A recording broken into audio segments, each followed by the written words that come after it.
Boa tarde, caros estudantes. Na aula de hoje nós continuamos com Antiguidade Clássica, dessa vez tratando sobre a Grécia Antiga. Na aula anterior nós vimos a origem do mundo grego, né? Então nós vimos a formação da civilização cretense, da civilização micênica, das migrações indo-europeias, né? Dos eólios e dos jônios e depois dos dórios, né? Que levaram a primeira diáspora grega, né? Então nessa aula em específico nós iremos tratar sobre a formação da civilização grega propriamente dita, né, com as chamadas polis. E o que eram as polis? As polis eram cidades-estado gregas, né, que ocuparam não apenas a região que corresponderia aproximadamente à atual Grécia, como também as ilhas gregas e o mar Mediterrâneo, né? Então, nesse aspecto, nós teremos, né, o chamado período arcaico, né? O período arcaico ele vai coincidir com a chamada segunda diáspora grega, né? Lembrando, a primeira diáspora grega, ela ocorre quando os dórios, que seriam os ancestrais dos espartanos, invadem o continente, invadem a Península Balcânica e com isso vários povos que estavam sedentarizados na Grécia continental acabam migrando para as ilhas gregas, né? Já a segunda diáspora grega, ela diz respeito a quando, depois dessa onda de invasões, esses grupos eles acabam se fixando, formando pequenas unidades agrícolas que são os guenos, só que com o tempo esses guenos eles vão crescendo demasiadamente sem um aperfeiçoamento das técnicas agrícolas. E com isso, né, nós teremos uma grande escassez de alimentos e de fontes de água dentro desses guenos, né, que depois vão virar frátrias, tribos, até se tornarem finalmente as polis, né, que seriam as cidades-estado grega. Então, com isso, nós temos uma nova onda de migração em que vários helênicos, né, vários gregos, eles migram por todo o mar Mediterrâneo estabelecendo colônias. Algumas são estabelecidas de forma pacífica, algumas são estabelecidas de forma militar, né, de forma de conquista. Lembrando que colônia, no sentido antigo, eram cidades, portos, né, comerciais que muitas vezes evoluíam para cidades, né? Então muitas dessas colônias gregas também viraram cidades, né? Cidades-estado, muitas vezes independentes, né? Então, com isso, nós temos uma colonização grega de praticamente todo o mar Mediterrâneo, né? Nós teremos colônias gregas no sul da Espanha, no norte da África, no sul da Itália, a chamada Magna Grécia, e até mesmo no Mar Negro, né? Nós teremos várias colônias gregas que depois, algumas delas irão se constituir cidades também, né? Então, nesse sentido, né, com o crescimento dos guenos, nós teremos então a formação das polis, né, que seriam as cidades-estado, que, como eu falei anteriormente, eram cidades que tinham uma administração própria, né? É importante retomar nesse aspecto que os gregos, na antiguidade, eles não se viam como únicos, como unidade, né? Eles não se viam como parte de um mesmo todo ou de um mesmo grupo, né? Embora as cidades gregas, elas compartilhassem cultura, costumes, religião e idioma, né? Tivessem essas características em comum, eles não se viam necessariamente como iguais e muitas vezes eles guerreavam entre si, né? Então, cada cidade tinha seu governo, né? Inicialmente, todas as cidades gregas, elas eram monarquias, né? Então elas eram monarquias tradicionais.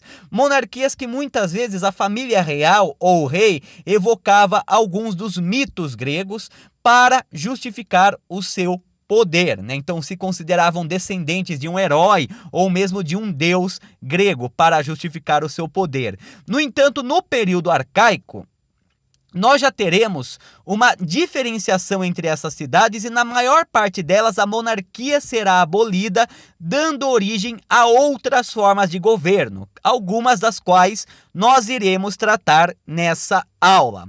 Nós teremos também novas relações, né? A escravidão, ela acaba se expandindo também nesse período, lembrando que a escravidão nessa época, ela ocorria muitas vezes por conta dos prisioneiros de guerra, né? Então, os prisioneiros de guerra que não tinham uma nacionalidade ou uma etnia específica eram feitos escravos. No entanto, com as grandes desigualdades sociais que vão se formando com o surgimento das polis, muitos vão acabar se tornando escravos por dívidas, né? Então, você vai ter alguns membros das comunidades que vão se vender, vamos dizer dessa forma, até mesmo como uma forma de pagar as suas dívidas. Também, né?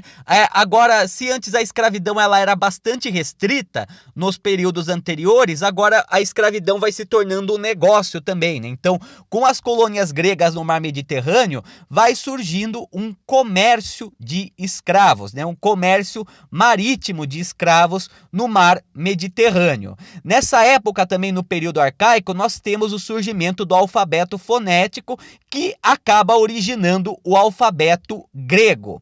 Nós teremos também uma especialização do trabalho, né, uma divisão social do trabalho, né? Então, se antes nos guenos, por exemplo, os homens, os jovens, os idosos, as mulheres tinham funções específicas, agora começa a ocorrer a especialização do trabalho, né? Então, um profissional, ele exerce uma determinada função. Então, um político governa, um artesão, ele cuida do artesanato, um guerreiro ele combate, né? Um comerciante ele faz trocas comerciais. Começa então a ter uma especialização do trabalho nesse momento. Nós teremos também uma elevada urbanização, né? Então, nesse período, com o crescimento das cidades-estado, nós teríamos um grande predomínio da vida urbana na maior parte do mundo grego, embora a vida rural ela ainda tenha muita importância. E também, né, é nessa época que nós temos o florescimento da arte e da literatura grega, né? Então, os primeiros poemas escritos, né, por parte dos gregos datam dessa época, né? Embora Homero ele tenha sido anterior, né, nós vimos que a poesia de Homero ela era oral, né? Ela era transmitida oralmente de geração para geração. Nesse momento, acredita-se que a Ilíada e a Odisseia, os dois poemas épicos atribuídos a Homero, teriam adquirido suas versões escritas, né? E na arte grega também, na pintura, na escultura e na arquitetura também, nós teremos um destaque da civilização grega. Então, como eu falei anteriormente, inicialmente as polis, as cidades-estados, elas eram monarquias tradicionais, mas com o tempo a monarquia ela acabou sendo derrubada na maior parte dessas cidades, sendo substituídas por outras formas de governo. E que formas de governo imperavam na Grécia nesse período? Nós vamos ter diferentes tipos de governo, né, que vão se oscilar, muitas vezes até mesmo em um mesmo lugar, né? Então, entre alguns dos tipos de governo que vão imperar nessas cidades-estado, nós teremos o predominante, podemos dizer dessa forma, a chamada aristocracia ou oligarquia, né? E o que é aristocracia ou oligarquia? É um governo da elite proprietária, né? Então a elite proprietária, ou em alguns casos comerciais, elites comerciantes, elas acabam adquirindo o poder, inclusive para escolher os magistrados, né? E o que são os magistrados?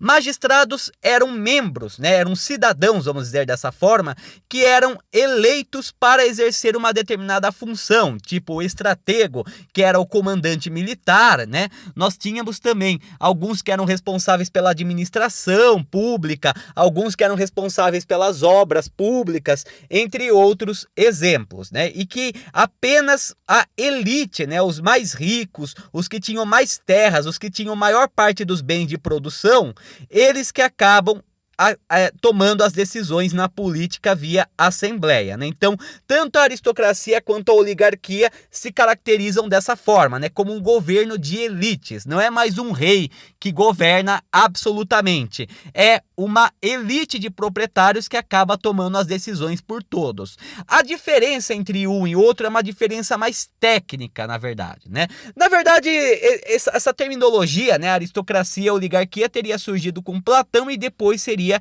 reformulada por Aristóteles, né? Dois filósofos muito importantes na Grécia Antiga no período clássico. Basicamente, a definição que eles oferecem é que a aristocracia é um governo virtuoso e a oligarquia é um governo caído, né? Então a aristocracia é um governo de elite no qual a elite governa pensando no bem comum. A oligarquia é um governo de elite no qual a elite governa pensando em si própria, né? Então, na prática, podemos dizer dessa forma, não há muita diferença entre a aristocracia e a oligarquia, mas costuma-se considerar, né, na política antiga, que a oligarquia seria uma versão caída ou degenerada da aristocracia. Enquanto a aristocracia é uma elite que pensa na cidade, que pensa em todos, a oligarquia é uma elite que pensa nela mesma. Outra forma de governo que nós teremos também em alguns lugares, né, será a chamada tirania, né? A tirania é um governo mais autoritário de uma pessoa só que consegue tomar conta de todas as instituições políticas, né? Ela acaba governando quase como um rei. No entanto, ela não é muitas vezes de uma família real, né? E muitas vezes ela toma o poder pela força, né? Então, nesse sentido seria a tirania, né? E outro governo que vai aparecer também é a democracia, no qual, independentemente da classe social, todos os cidadãos teriam direito à participação política. Ao tratar sobre isso, sobre os governos nas cidades-estado, é importante nós termos em vista o exemplo de duas cidades principais, né, e que eram praticamente antagônicas na Grécia Antiga, que é a Esparta e Atenas, né? Então, Esparta e Atenas vão vivenciar essas transformações dos sistemas políticos e elas vão ter regimes políticos opostos, assim como ideologias opostas também, né? Esparta, por exemplo, será uma cidade em que se valorizará muito a cultura militar, né? Enquanto Atenas, você vai ter uma cultura mais voltada para a política e para a oratória. Então, começando, nós iremos tratar primeiramente a cidade, a polis, né, de Esparta. E o que foi Esparta? Esparta, né, que também era conhecido como Lacedemônia, né, um outro nome para os territórios dominados pelos espartanos, ela teria supostamente sido fundada pelos dórios e era a polis militarista, né? Ela se localizava na região do Peloponeso, né, na península que se localiza ao sul da Grécia, né? E a economia era baseada principalmente na agricultura e no pastoreio. Claro que havia comércio também em Esparta, né? Não deixava de ocorrer. No entanto, as atividades principais eram a agricultura, né, em que se recorria fortemente à mão de obra escrava também, e o pastoreio, né, a criação de animais. No caso espartano, nós temos, né, a formação dos cidadãos com uma perspectiva bastante militarista, né? Até mesmo as mulheres, elas também recebiam uma disciplina militar, né? Então, o que ocorria muitas vezes era o quê? Os cidadãos de Esparta, os filhos dos cidadãos de Esparta, eles desde criança já recebiam um treinamento voltado para a guerra. Então, eles já recebiam um treinamento para a luta corporal, para a luta com armas brancas, arquearia, montaria, né? E até mesmo acredita-se que quando a criança ela atingia uma certa idade, ela era abandonada propositalmente para que ela pudesse sobreviver, né? Então, ela tinha que sobreviver aos desafios da vida, ao frio, a animais selvagens e também, né, inclusive matar e roubar para a sua própria sobrevivência, né? Se uma criança em treinamento em Esparta alguém pegasse ela roubando, ela seria punida não por roubar, mas por deixar ser pega enquanto roubava, né? A seleção dos espartanos ela ocorria desde o nascimento. Como era uma cidade-estado militarista, todos os cidadãos homens, eles teriam obrigatoriedade de lutar no exército espartano que constantemente travava guerras. Então, né, quando uma criança nascia, ela era minuciosamente analisada para saber se ela não possuiria qualquer deficiência de nascença que pudesse prejudicar no seu ofício do exército. Então, o infanticídio também era muito comum em Esparta, né? Crianças que acabavam nascendo com alguma anomalia genética ou que mesmo não tivessem o corpo no ideal perfeito, né, que os espartanos seguiam, ela poderia ser morta ainda bebê, né, ainda recém-nascida. Então, né, já havia uma grande triagem, uma grande seleção, né, dos espartanos quando eles eram bebês, né, e depois eles eram submetidos a uma rigorosa educação militar até então eles se formarem e se juntarem tanto à assembleia quanto ao exército espartano, né? Até mesmo as mulheres também elas tinham treinamento militar, sobretudo porque nessas cidades, né, nós temos um grande predomínio do patriarcalismo, no sentido de que as atividades externas à casa, como a agricultura, o pastoreio, a guerra e o comércio, eram destinadas aos homens. As mulheres, muitas vezes, elas tinham as funções domésticas, né? Então, em famílias mais pobres, por exemplo, a mulher, ela era responsável por cuidar de toda a casa, enquanto que em famílias mais ricas, a mulher atribuía função aos escravos para que os escravos cuidassem da casa. E da mesma forma, a educação da criança também era papel da mulher, né? Então, nesse sentido, as mulheres também necessitavam de um treinamento militar, embora não há evidências de que as mulheres espartanas lutassem, elas acabariam sendo as responsáveis pela criação dos futuros soldados espartanos. Então, por conta disso, elas também tinham uma disciplina militar, embora não fosse tão rigorosa, né, quanto com os homens espartanos, né? Até mesmo a posição da mulher na sociedade, ela era muito limitada, né? Acredita-se que dificilmente a mulher ela podia sair em público, muitas vezes ela ficava numa parte da casa chamada de gineceu, né, onde a mulher ela ficava praticamente confinada cuidando dos afazeres domésticos. Na política mesmo, em nenhuma das cidades gregas a mulher tinha participação política, nem direta nem indireta, né? E até mesmo na questão da expressão e dos costumes havia muita restrição à mulher nesse momento. Então, a sociedade espartana, ela era bem hierarquicamente dividida, sendo que 3 grupos seriam os principais. O primeiro grupo são os espartanos ou esparciatas. Os espartanos ou esparciatas, eles se diziam descendentes dos dórios, né, que teriam supostamente fundado Esparta no século IX, 10º antes de Cristo. E os esparciatas, eles eram responsáveis pela política e eles eram também responsáveis pelo exército, né? Então, ao mesmo tempo, eles cuidavam das bases econômicas de Esparta, né? Muitos eram grandes agricultores, muitos tinham terras, né? Ou então criavam animais, né? E eles também lutavam por Esparta nas guerras. E na Assembleia Espartana, né, eles que também tomavam as decisões políticas. Esparta, nesse sentido, era uma oligarquia, né? Por que ela era uma oligarquia? Pois apenas tinha voz política os esparciatas, né? Então, os descendentes dos dórios, ou que se diziam descendentes dos dórios, que eram, por sua vez, proprietários de terras, eles que governavam a cidade. No entanto, eles governavam apenas pelo benefício dos próprios espartanos. Nesse aspecto, seria uma oligarquia. Lembrando que a noção de cidadania na Grécia Antiga, ela é bastante restrita.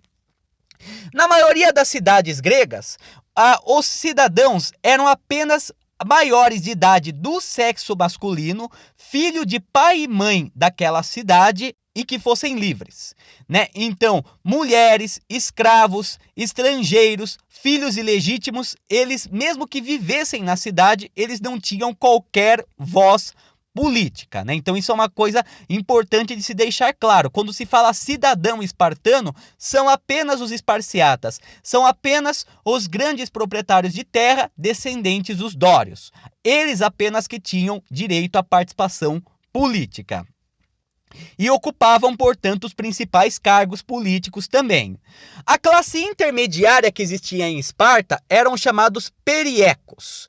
Os periecos, eles eram comerciantes e artesãos livres, né? Então eles não tinham direitos políticos, eles não tinham direito à votação, eles não tinham direito à participação política, né? A propor reformas, entre outras coisas. Às vezes eles acabavam ingressando no exército, né? Mas em geral o exército era composto principalmente por esparciatas, por espartanos mesmo. E, né, embora eles fossem livres, eles pagavam impostos para Esparta e ocupavam muitas vezes o baixo escalão do exército, né, como uma forma inclusive de tributo para viver na cidade. Os periecos, eles eram uma classe que podia envolver desde pobres, filhos ilegítimos, né, os chamados filhos bastardos, assim como também estrangeiros que viviam na cidade, né. Uma das histórias de origem dos periecos é que eles teriam sido povos que aceitaram a dominação dória, né? Ou seja, quando os dórios eles invadiram suas terras, eles colaboraram, né? Eles permitiram que os dórios acabassem tomando conta das suas terras, né? E com isso eles não teriam cidadania, mas não teriam um regime de opressão e exploração tão forte assim, né? Eles teriam que pagar tributos e servir de linha de frente no exército, mas fora isso eles eram livres, né? E tinham o direito de praticar comércio e artesanato, né? Então esses que seriam os periecos. Já os ilotas eram tidos muitas vezes como servos ou como escravos, né? Então eles eram geralmente povos que foram dominados pelos espartanos com resistência, enquanto os periecos eles se renderam pacificamente aos espartanos e com isso mantiveram sua liberdade, embora no domínio espartano, né? Já os ilotas seriam aqueles povos que resistiram à invasão espartana e com isso eles foram submetidos à servidão ou mesmo à escravidão. Eles seriam a maioria da população nos territórios dominados por Esparta. Eles realizavam trabalho obrigatório, né? E no caso, inclusive, eles tinham poucos direitos que os protegiam. Inclusive afirma-se, né, que no treinamento de uma criança, né, quando uma criança espartana ela era treinada para a guerra, esperava-se até mesmo que ela matasse um ilota, né, para testar suas habilidades de assassinato, né, e de combate. E a lei não protegia os ilotas contra a violência espartana. Embora eles fossem maioria, eles eram muitas vezes submetidos como servos ou escravos e não eram beneficiados com nenhum direito, né? Diferentemente dos periecos, que não tinham os direitos políticos, mas que eram de certa forma livres. Os ilotas eles já não tinham liberdade, né? Eles tinham que trabalhar ou para o Estado ou trabalhar para um grande proprietário espartano. No campo da política espartana, como eu falei, Esparta era uma oligarquia, né?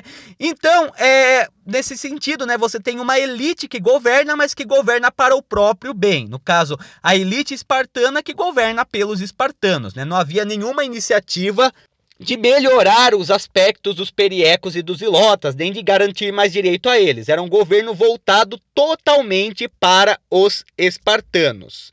Então, como que funcionava a estrutura política de Esparta, né? Então, acredita-se que a legislação espartana teria surgido com o magistrado Licurgo, né, que teria registrado a lei espartana, que era uma lei tradicional e que depois acabou sendo escrita, e a estrutura política espartana ela era bem dividida, né? Então ela tinha vários cargos, vários grupos, cada um cuidava de alguns aspectos da política espartana, né? Então, entre os principais cargos que nós vamos ter em Esparta, o primeiro é a chamada diarquia, né?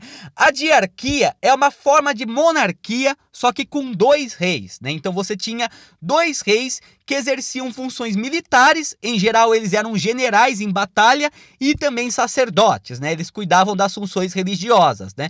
Como uma forma de equilibrar o poder, você tinha dois reis, ambos espartanos, e um tinha poder de veto contra o outro, né? Então, cada decisão dos reis tinham que ser de acordo dos dois. Se um não concordasse, ela não seria passada para a Assembleia.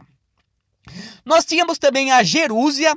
a Gerúsia era talvez o órgão mais poderoso que existia em Esparta, né? A Gerúsia era um conselho de anciãos, né? Então era um conselho formado por espartanos acima de 60 anos. Lembrando que como Esparta era militarista e as condições de saúde pública não eram tão boas naquela época, a medicina mesmo não era tão desenvolvida, muito dificilmente alguém chegava a mais de 60 anos em Esparta, né? Muitas vezes você tinha poucas pessoas que tinham mais de 60 anos, né? A Gerúsia ela era escolhida pela Assembleia, né? Era escolhida pela chamada Apelá, né? Que elegia os magistrados. Então, a Gerúsia ela era um órgão responsável pelas funções administrativas, judiciárias e legislativas. Então ela era responsável por administrar a cidade, também ela que fazia os júris, né, fazia os julgamentos, e também ela que elaborava e aprovava leis, né? Então a Gerúsia ela era talvez o órgão mais importante da política espartana, mais importante mesmo do que do próprio rei, né? Acredita-se que a Gerúsia ela tinha poder de propor leis para a Assembleia votar, assim como de vetar propostas da Assembleia, né? Então ela era bastante forte, né? O Conselho de Anciãos. Nós tínhamos também o Eforato, né? Os Éforos, que eram 5 cidadãos espartanos, né? Então que eram nascidos em Esparta, do sexo masculino, proprietário de terra, maior de idade,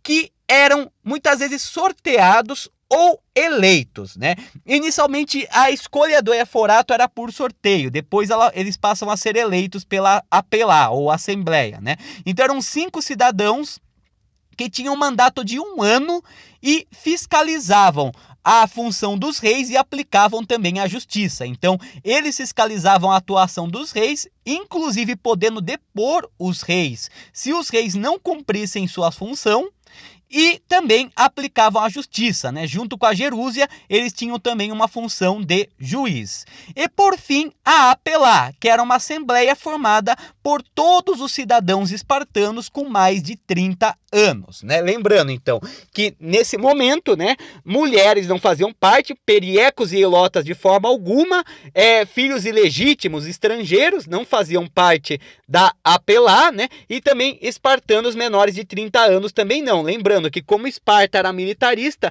muito jovem morria em combate, né? Então, mesmo esse grupo de 30 anos, né, era um grupo bastante limitado, né? Poucos espartanos conseguiam chegar com saúde até essa idade.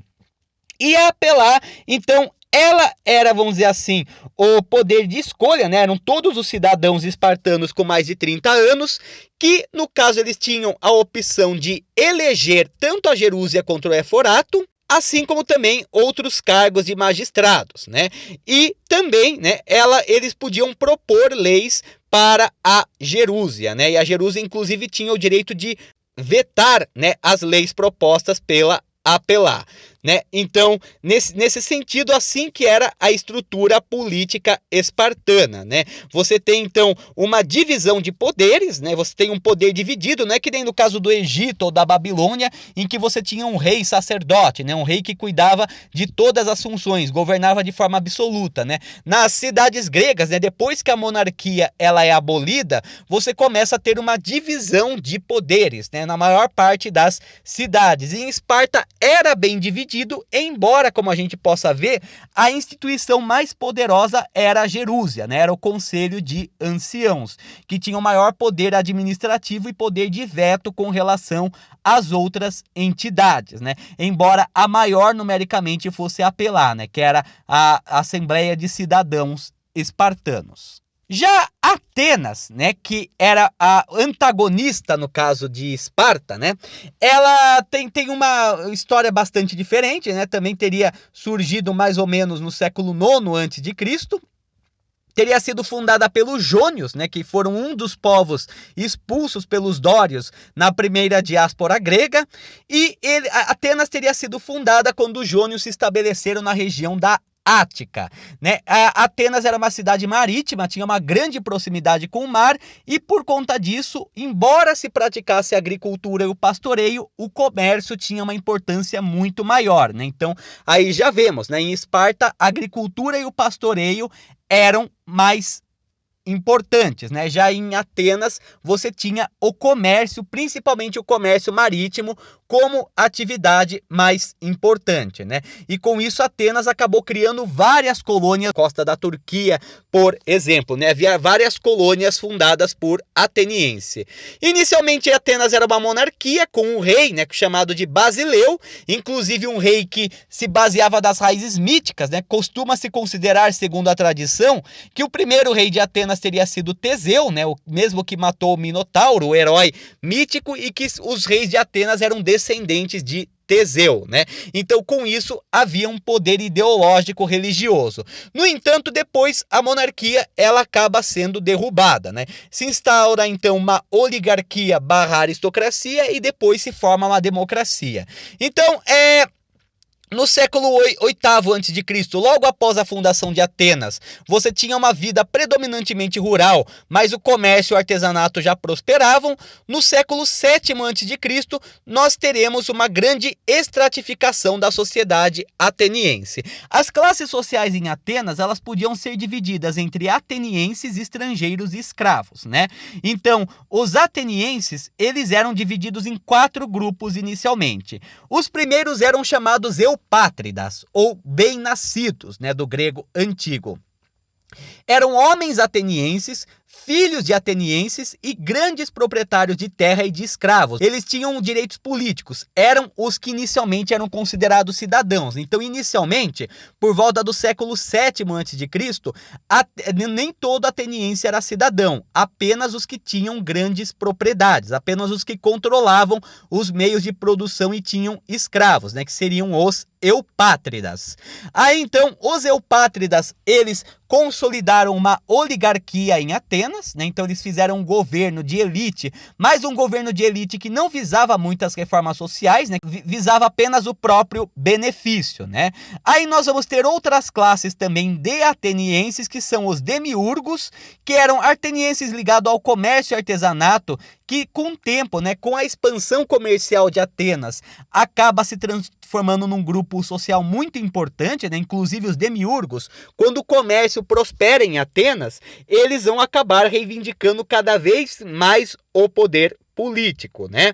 E os georgoi, que eram pequenos proprietários, né? Então eles tinham propriedades, mas eram propriedades com tamanho muito menor, muitas vezes praticavam uma forma de agricultura familiar, já que eles não tinham dinheiro para comprar escravos, só que os produtos deles não conseguiam competir com os dos eupátridas, dos grandes proprietários atenienses. E por conta disso, muitos acabavam se endividando e com isso eles se vendiam como escravos. E os tetas, que eram marginalizados e desempregados nas cidades, que viviam muitas vezes de esmola e viviam muitas vezes também de crime, né, da violência, né? Então esses eram os 4 grupos atenienses, né? Os eupátridas, inicialmente os grandes proprietários que tinham poder político, os demiurgos, comerciantes e artesãos que acabam tendo uma grande ascensão com a expansão comercial de Atenas, os georgoi, que eram pequenos proprietários que muitas vezes viravam escravos por dívida, e os tetas, né, que eram os desempregados, marginalizados e mendigos. Além dessas 4 classes de atenienses, nós tínhamos também os chamados metecos. Os metecos eram estrangeiros livres, né, que viviam em Atenas para fazer atividades comerciais ou artesanato. Eles pagavam imposto para morar em Atenas, eles não tinham direito à cidadania e nem mesmo podiam se casar com atenienses. No entanto, eles eram livres, né, eles não estavam presos à cidade.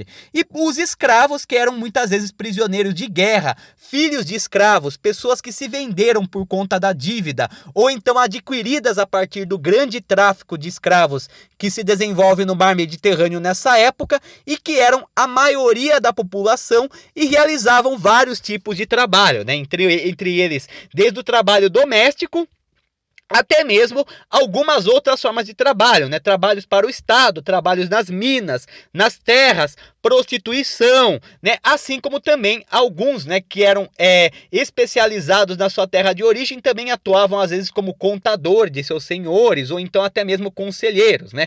Disse que em Atenas tinha um escravo mais velho, né, e mais sábio no caso, que era também responsável pela educação das crianças, né? Ele era chamado de pedagogos, né? Daí que vem inclusive o termo pedagogo, né, ou pedagogia, né, que diz respeito à educação, diz respeito ao ensino, né? E falando do ensino ateniense, enquanto em Esparta as crianças espartanas elas eram voltadas para a guerra, né? Elas tinham uma educação voltada para a guerra, em Atenas já havia uma educação mais voltada para o discurso e para a oratória, já que os cidadãos atenienses eles vão muitas vezes ingressar na carreira política. Nós veremos como isso vai acontecer.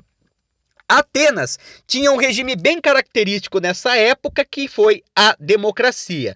No entanto, Atenas ela não surgiu como uma cidade democrática. Como eu falei, inicialmente era uma monarquia que depois se transforma numa oligarquia. No entanto, uma série de transformações na cidade de Atenas vai levar a uma mudança no panorama político, né? Então, né, você vai ter, com a ascensão do comércio e do artesanato, os demiurgos, eles acabam ascendendo socialmente, eles vão enriquecer com o comércio e muitas vezes vão se tornar mais ricos do que os próprios eupátridas e começarão a exigir uma participação mais efetiva no governo, né? Então, com isso, os demiurgos, eles ascendem socialmente e com isso eles vão começando a entrar no governo, né? Já os outros grupos, né, os Georgoi e os Tetas, eles também vão acabar ingressando no governo aos poucos, né? Em grande parte pela chamada Revolução Hoplita, né? Os hoplitas eram soldados, né, na Grécia Antiga, né? Os soldados em Atenas. E durante a guerra, muitas vezes os soldados lutavam lado a lado, independentemente da classe social. Isso gerava, por um lado, uma espécie de solidariedade militar entre os soldados de diferentes classes, e por outro lado, os soldados de classes mais baixas, eles acabavam também reivindicando participação política, pois eles que defendiam a cidade contra ameaças estrangeiras. Então a Revolução Hoplita, ela também será responsável por potencializar a participação política em Atenas, né? Então, inicialmente, nós teremos 9 arcontes, né, que eram 9 magistrados, legisladores, que eram eleitos por uma assembleia de proprietários. Depois, essa assembleia de proprietários começa a incorporar os demiurgos e, aos poucos, as outras camadas da sociedade. E haverá várias reformas em Atenas a partir de então. A primeira será a reforma do legislador Drácon, né? Drácon, ele teria criado o primeiro conjunto de leis escritas da história ateniense. Então, o Drácon, a lei ateniense era oral, né? O que, como eu falei anteriormente, a lei oral, ela permitia a manipulação e com isso o poder estava mais vinculado à tradição do que ao Estado. O Drácon, ao escrever as leis de Atenas, ele acaba, então, transferindo para o Estado a legislação, né?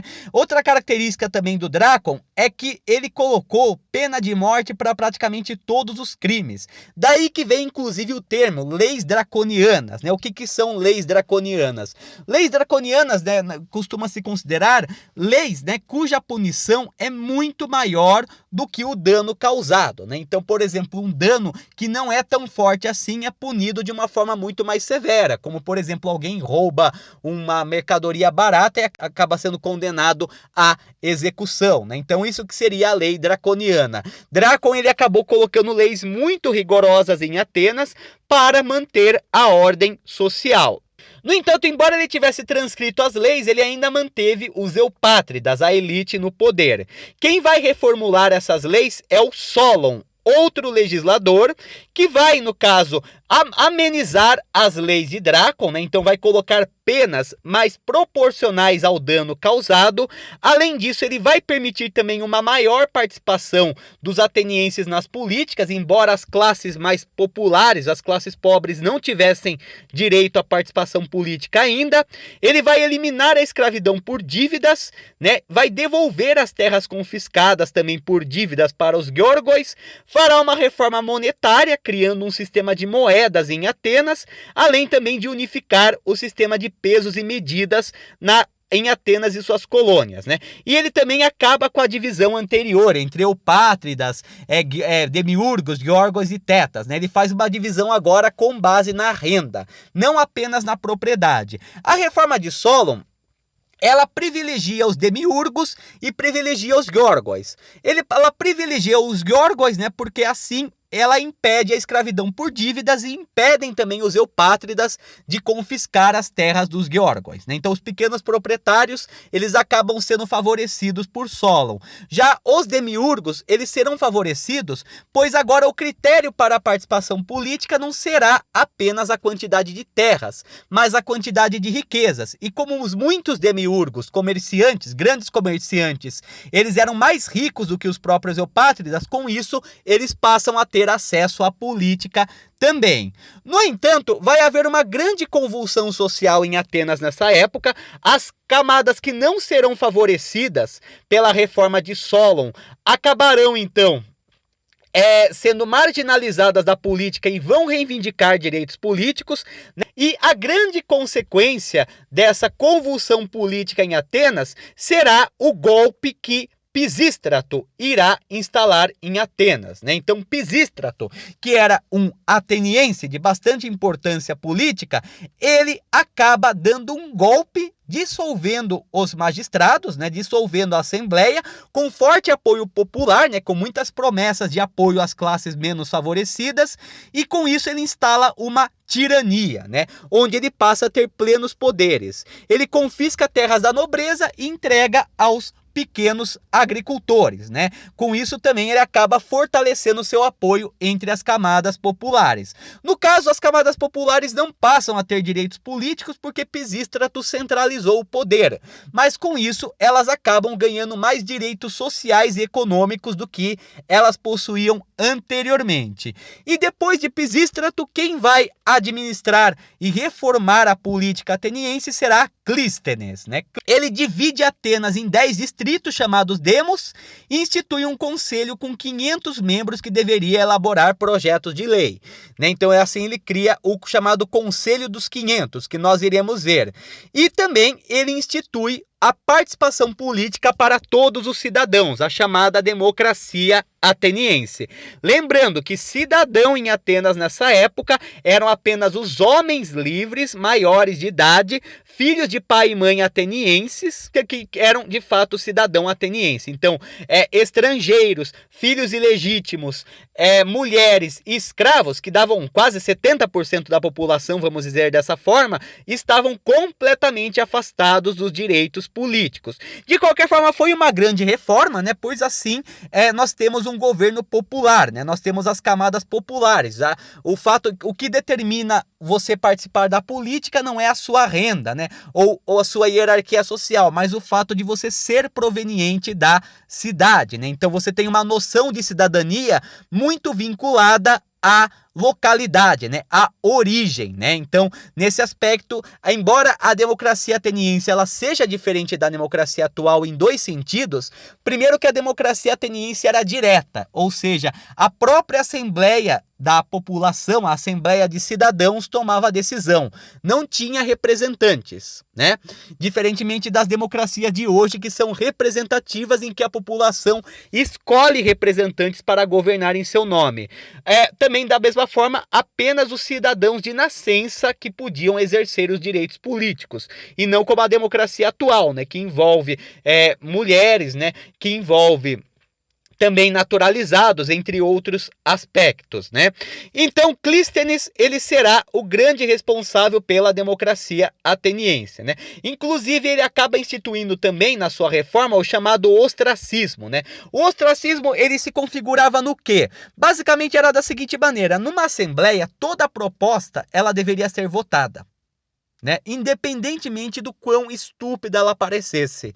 E para impedir que algumas pessoas votassem propostas muito ridículas ou muito estúpidas ou que ameaçassem a segurança de Atenas, né, uma pessoa poderia acusar a outra de colocar em segurança a cidade e votar no ostracismo. O que era o ostracismo? Se a pessoa ela recebesse o ostracismo, ela recebia uma lasca chamada ostracon, com o nome dela, e que dizia que ela deveria se retirar da cidade por por 10 anos. Então, a pessoa ela era banida da cidade por 10 anos, embora seus bens ficassem intocáveis, e só poderia retornar depois desses 10 anos. Nós vamos ter, então, principalmente a Assembleia, né, a Assembleia de Cidadãos, que será a grande responsável por votar e propor leis, assim como também de escolher os magistrados, né?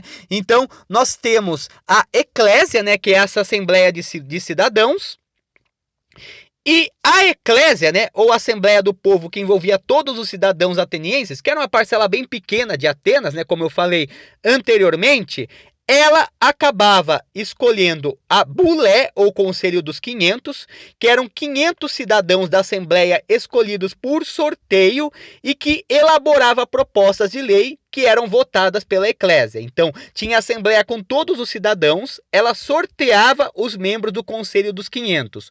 O Conselho dos 500, ele propunha leis para a Eclésia ou Assembleia dos Cidadãos votar. Também, ela que acabava escolhendo também por sorteio a Elileia, ou Tribunal Popular, que eram 6.000 pessoas, né, 6.000 eliastas, que julgava a maior parte dos delitos. E também escolhia os magistrados, né? Os magistrados, eles podiam ser 10 estrategos, diferentemente da Bulé ou da Elieia. Os magistrados eram eleitos e eram responsáveis por um cargo de 1 ano, né? Os estrategos, no caso, geralmente eles que comandavam a marinha, o exército, as relações diplomáticas e as finanças do Estado. Já os arcontes, que eram os responsáveis por organizar o culto, eles eram escolhidos por sorteio, né? Então a Eclésia, a partir do sorteio, escolhia a Bulé, ou Conselho dos 500, e a Elieia, ou Tribunal Popular, e ela votava nos estrategos, que administravam a cidade por 1 ano, e também sorteava os arcontes, responsáveis pelo culto, né? Então, com isso, você tinha também uma divisão do poder de Atenas, a Assembleia era soberana, e a partir dela os outros cargos eram escolhidos, seja por sorteio, seja por votação, né? Então, assim que se constituía a democracia ateniense. No momento é isso, uma boa tarde para todos.